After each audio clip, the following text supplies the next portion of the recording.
Hi, Dr. Adam. So my first question is, so could you please give us a brief introduction about yourself, like your working experience in technology transfer? Sure. So my role here at ISIS Innovation is to head up all of the technology transfer activities associated with the life and medical sciences activities, which there are many here at Oxford. My own background is I'm an immunologist by training, spent time in consultancy in the pharma and biotech sector, and been working in university commercialisation for more than a decade now, much of which focused on Oxford and the university. And I've also spent time out on the management team of a spin-out company that I helped create out of research at Oxford a few years ago. So our role here at ISIS Innovation is to manage and support the translation, the exploitation of intellectual property arising from the wide, varied research here at Oxford. Okay, that's perfect. So my second question is, so can you please talk about what key points about intellectual property that entrepreneurs need to think about when they start up a business? Sure. So I think first and foremost it's key that entrepreneurs understand what their product is. What are they going to be selling, what are customers going to be buying? And then once there's clarity on that, to think about what is the intellectual property associated with that, and how do you protect and manage that intellectual property in a manner that will support the development of a sustainable business. So it might be that a patent is the appropriate way to protect that, particularly if you need to develop some kind of exclusive position. Where that's the case, it's very important to consider the time and the cost associated with filing, maintaining and prosecuting patents. This can add up to a very large amount of money just for a single patent, let alone a portfolio. And also, down the track, if the business is successful, those patents may well get challenged in the courts. So patent litigation is something that one has to anticipate even when filing a patent right at the early stages. So a lot of what we support is through the filing of patents, but we also see other forms of IP. It may be that your product is best protected by the inherent copyright in it, or some registered copyright, particularly the case for software, which may not be suitable for patents. It could be that there are design rights.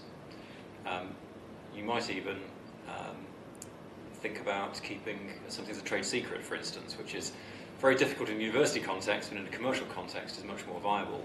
And so, you have the likes of Coca-Cola keeping their magic recipes as trade secrets over the years, and that can be a very powerful way. So it's about working out what the product is and thinking about the type of IP that is associated inherent with that and managing it appropriately.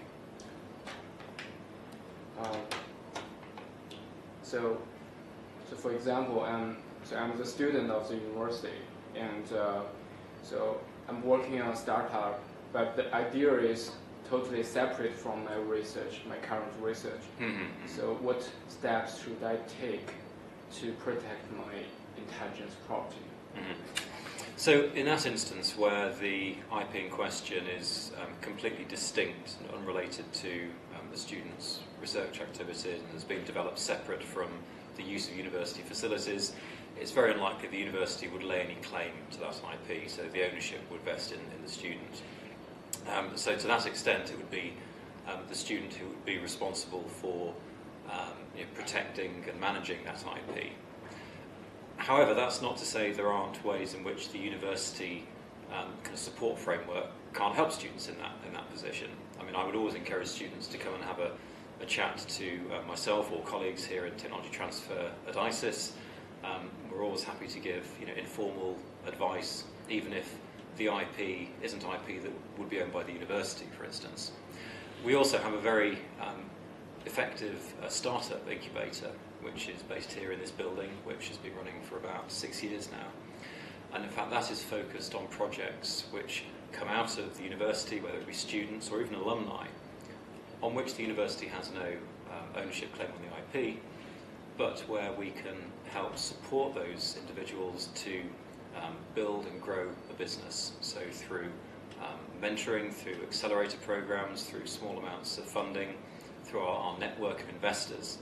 And in fact, one of the graduates from that incubator, a company called Onfido, just announced in the last week or so that they've raised $25 million. So we're seeing some tremendous successes from that. So it's not just projects with university IP that we're here to help. Okay.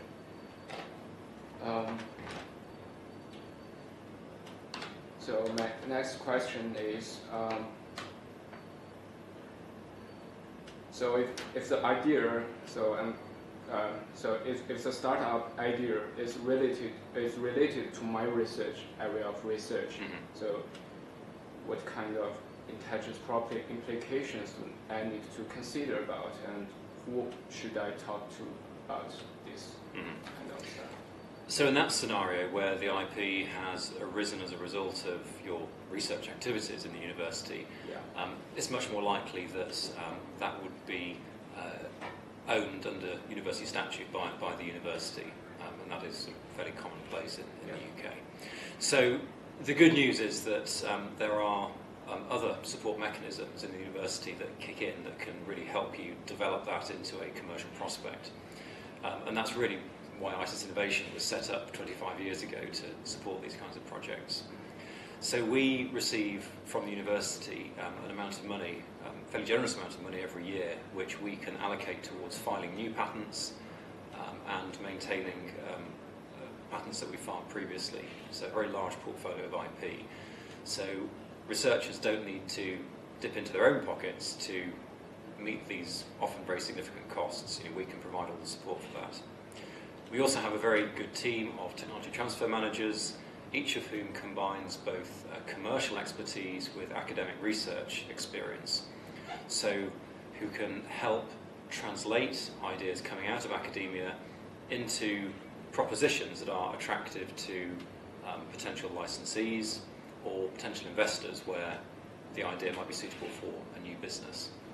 So we can work with academics, from the most senior professors down through to DPhil students, to help develop those ideas, to test the market, to understand what key proof of concept experiments need to be undertaken to get to the point where we can attract an external investor, and hopefully translate that into a new product or service in the future. Yeah, so if I'm going to register the intelligence property about an idea, so it's basically joint owned by both me and the university. It would so be if later on the company, the startup becomes very successful, so if there's some argument about the intelligence property and the contribution stuff, so how can I tackle these problems? Well, I mean, every university has its own specific rules for IP ownership. At Oxford, the university would claim 100% ownership of any IP which is coming out of research. And, absolutely, that's right. And again, that is quite normal within the UK. So that all vests in the university. The contributors, the inventors in that IP are obviously very much part of the process of commercialising that, and we provide support to them, and likewise it's important to support patent prosecution that they provide input into that process to help guide the patent through to a point where one has a granted patent. I mean, I suppose an important point to mention, particularly in relation to your question as to who should we talk to.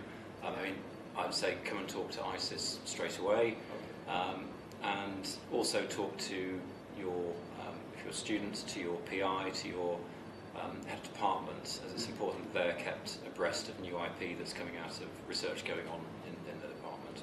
Okay. So I think this is the last question. So as you know about, so we are running a startup competition, and we already successfully raised a substantial amount of investment from China for the winners of the competition. So my last question is, do you have any advice on what entrepreneurs should think about successfully running their startup? Well, it goes back, I think, to my first comment here, understanding your product and understanding your potential customer's perspective on your product. Whether that be a gadget of some kind, whether it's a bit of software, whether it's a service even. I think it's critical that entrepreneurs go out early on and understand, is anyone actually going to buy this? And is anyone going to buy this at a price I think I can make it for, in a volume that will make this a commercially sustainable business? And then that has to feed back into your business plan and actually how you develop that business. But you have to look at who is going to buy this downstream. So it's a very basic bit of advice, but an important one. Yeah. Okay, thank you very much. Thank you.